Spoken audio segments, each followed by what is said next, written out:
Lənkəran Dram Teatrının bugün təşkil elədiyi tamaşa çox yüksək səviyyədə təşkil olunmuşdur. Həm aktyor heyətinin, həm texniki işçilərin, həm rejissorun, belə deyək ki, o gözəl əl işləri bəlli olurdu. Mövzu çox həssas və aktual bir mövzudur. Günü bugün çox aktual olan bir mövzuydu. Ailə dəyərləri, ailə mentaliteti.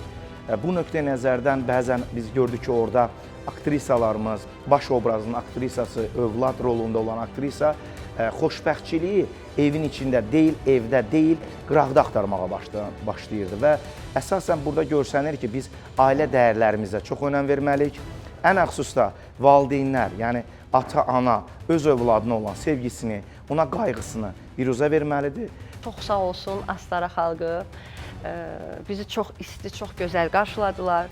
Tamaşamızın təəssüratları çox gözəl oldu. Səhnədə demək olar ki, qulaq batırası alqış səsləri eşitdik. Aktrisaya, aktyora nə lazımdır? Elə məhz belə alqış. Alqışlar bizi xoşbəxt elədi. Bu tamaşanı izləməyənlər varsa, mütləq gəlib teatrımızda bu tamaşanı izləsinlər.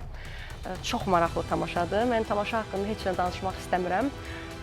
Ən yaxşısı özünüz gəlin, baxın və təəssüratlarınızı bizimlə bölüşün.